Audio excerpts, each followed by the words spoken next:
prostovoljno plačilo spustiti. Kar nekaj desetletij ste pravzaprav že na Dunaju. Me zanima, se spomnite, kako ste prvič stopili do vaše nove zaposlitve, kakšni so bili ti trenutki? To je bilo pač nekaj razmerno nenavadnega, ker jaz se nisem prijavil na to mesto. Mene so prijavili kolegi.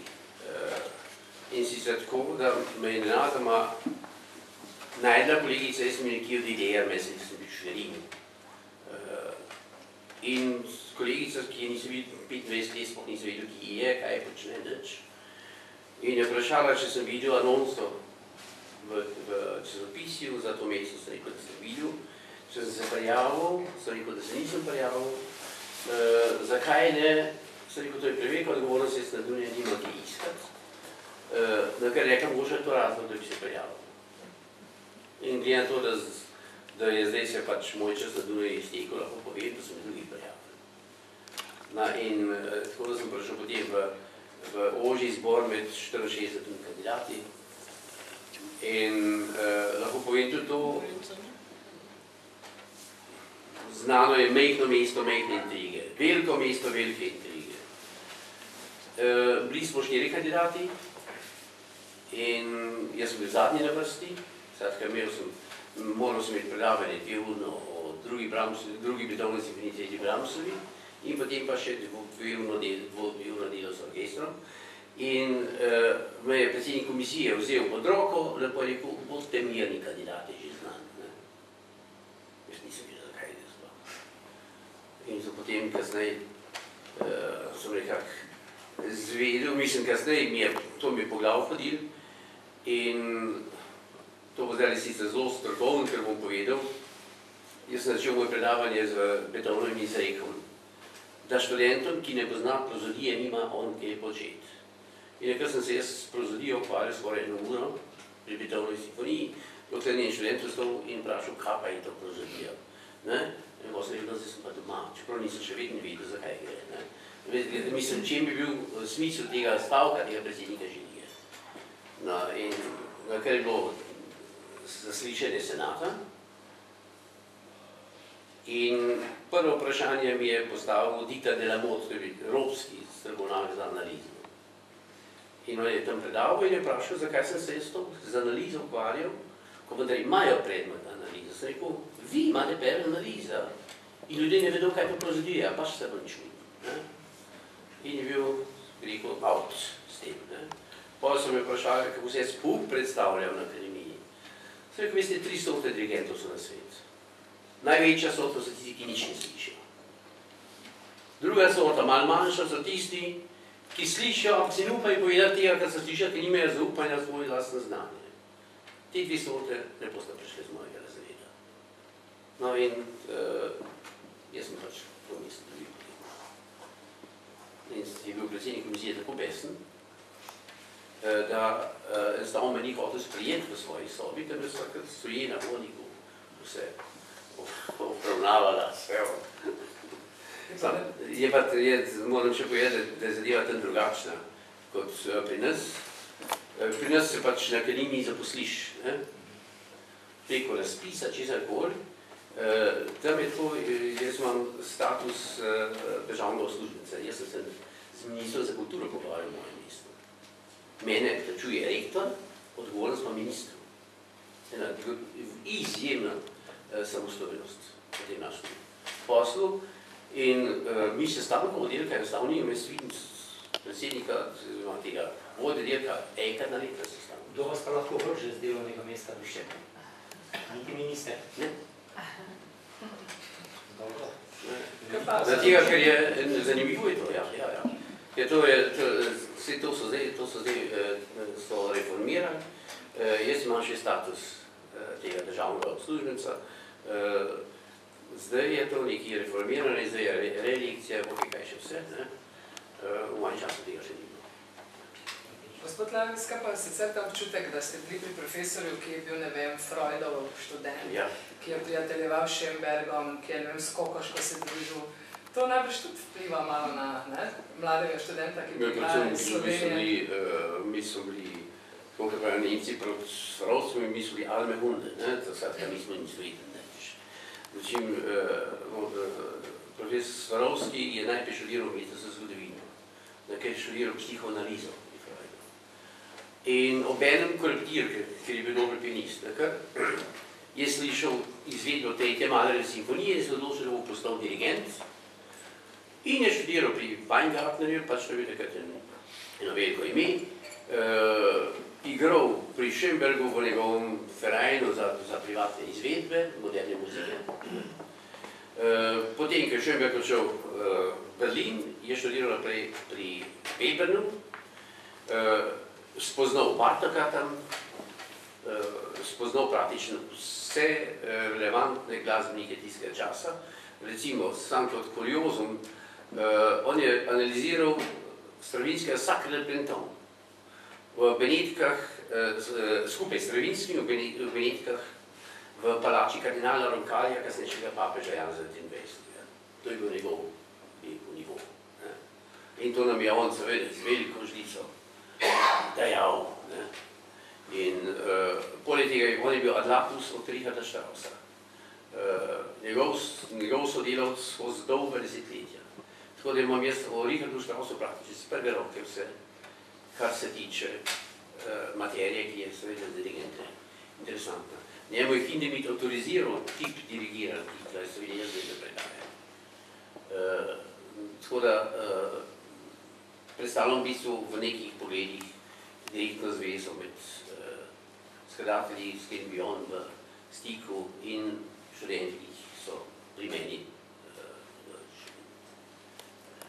Karmina, tudi tvoja pot je bila takoj na tuje, trenutku po srednji šoli. V bistvu je takrat bilo študirati v Zagreb ne čisto zelo normalna pot, ne? Ali pač, ali si bila edina Slovenka takrat v generaciji? Ne, to ne. Mislim, takrat nas je še bilo, 3-4, Matjaž Revenšek, saksofonist, je bil eden izmed, pa Norina Radovan, pevka, ne sicer zelo dolgo časa, ampak nekaj nas je bilo, ni pa bila to naravna in običajna pot iz Maribora v Zagreb.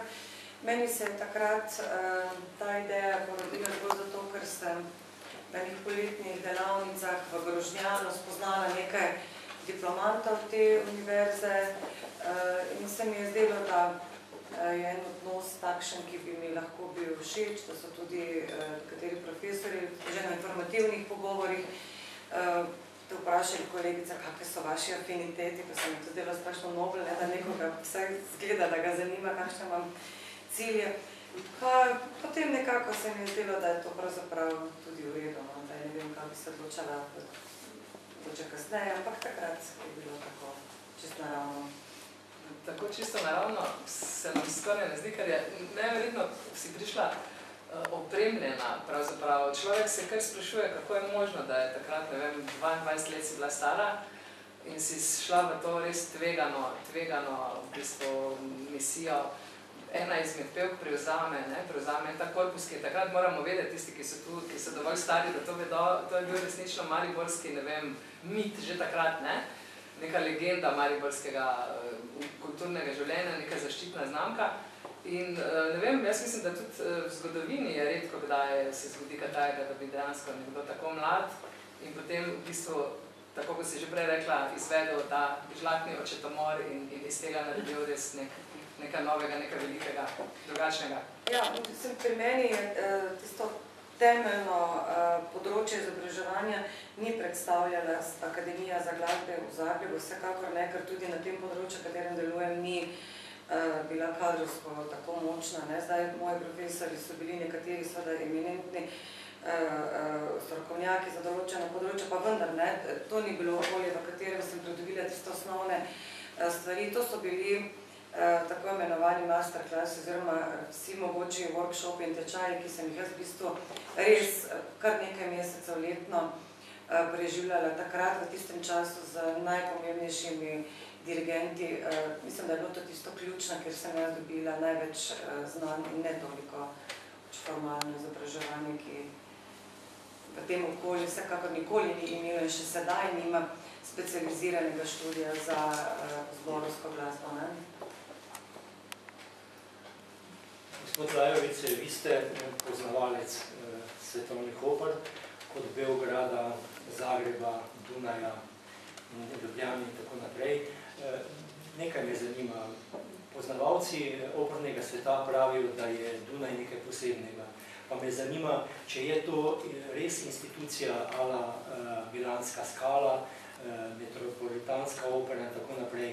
Kaj je to privlačnega, recimo na Dunajski operi?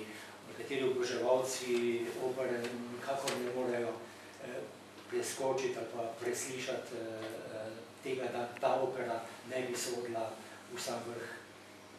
Ja, enostavno to, ta opera enostavno sodi v sam vrh. Sam za tem. Rečem, tam se odigravajo, pač igrajo se vsak večer druga predstava. Tam se ne igra en teden neki, pa neki drugi, tam je en ogromen pogon. Ogromen pogon, kjer se menjajo dejansko vsi, ki nekaj pomenijo v opernem svetu. In ki ne pomenijo samo nekaj, da veš, ki so sam vrh opernega sveta, sicer na Dunaj ne bi prišli. To vas sprašujem predvsem zato, ker me zanima ta položaj slovenske opere. Kaj recimo v primerjavi z Dunajom pomeni ljubljanska ali pa mariborska opera? Mislim, da je to popolnoma neprimerljivo. Zaradi organizacije, zaradi vrha? Zaradi vsega, čisto samo vsega, od začetka do kraja. Naslednje vprašanje, ki bi me zanimalo v zvezi z ljubljansko opero, je ta posodobitev. Še vedno so v zraku kritična mnenja o tej posodobitvi. Nazadnje sem poslušal gospoda Ratovnika, ki pravi, da je novi del opere podoben biku, ki naskoči ubogo ovčico, ki pomeni ta stari del. Pa me zanima, kako vi vidite to novo opere? Veste, govori se v novi opere, dodal se je samo nujno potreben tehnični trakt. Drugače pa stara opera stara taka kot je, celo manj prostora ima za orkester, kot je imela. Oder je ostal enako velik. Vse je enako. Edino, kar je boljše, je po zaslugi tega inženirja Mijića, taki delatelj akustika v Mariboru, da je v ložah od stran stene in se na videz neka kubatura se ni povečala, vendar enostavno ta zvočni del je zdaj ustreznejši. Kako pa gledate na mariborsko opero? Mariborska opera v prejšnji izvedbi je imela, je bila, če se spomnite, je imela tako kasetirano. To je bilo najbolj neposrečna stvar, ki se je lahko zgodila. Namreč, arhitekt je te lajšte, iz balzova lesa. Balzov les je najlažji les, uporablja se sicer v modelarstvu. In je popolnoma neprimeren za akustiko. In zato je bil mariborski teater tako neverjetno bilo. Potem se je najdel nekdo, ki je rekel, da je krasno, če lahko glavo nasloniš, pa da malo odspiš, ne se vemo, kdo je to bil. Zaradi tega se nič ni slišal, ker si se enkrat posedil, nisi slišal nič. In če smem povedati, jaz sem bil tisti, ki sem najprej te stole zgornji del enostavno fizično odstranil. Noben si ni hotel tega lotil. Jaz sem šel, pa sem zgornji del odstranil in pol, čez leta, so šli porezati stole. Ker prej je zdaj, če si zodr robil, kot bi mravljete gledali. Sam tak par pikic si videl, zadka slišal se ni nič. In zdaj je toliko boljše, ker so materiali drugi. Izvirni greh mariborske opere je v tem, da je bila delana za kino. In manjka, če gledate v profilu, če to je oder in to auditorij se takoj začne dvigovati. In manjka ta kompleten kubus, ta trikotni del. To je prostor, kjer se nizki toni lahko razširjajo. In tega se ne da popraviti, nažalost. Jaz sem bil mehen udeležen pri celi stvari, moj brat je delal to arhitektonski del, arhitekt Janez Lajovec, in inženir Milič je bil za akustiko. In v razgovori smo prišli do tega, najprej bilo mišljeno, da bo to vse v lesu. In na čas sem jaz pač sugeriral, da bi bil do 2 metrov, ne bi bil marmor. V odnosu na Cankarjev dom, ki Cankarjev dom daje neverjetno slavnost na vzdušje s tem. Cankarjev dom ima druge, ne more reči hibe, ampak grem nazaj na Maribor, na kar je Janez šel in je dal zvalovit ta marmor, hotavljski marmor, za disperzijo zvoka. Takrat smo jaz rekel, da bi bilo dobro, da dobijo izvajalci na oder nazaj povratno informacijo. To dobiš pa samo s ravno steno. Tako da je on naredil pol ravnega, pol zvidga, pri čemer to ni bilo slučajno zvid, veliko narezan marmor, temveč je to po študiji akustičnih različnih frekvenc. Tako da je zdaj en konc disperznega zvoka in konc čiste informacije nazaj. V akustiki velja princip, da od akustičnega vira do stene ne sme biti več kot 17 metrov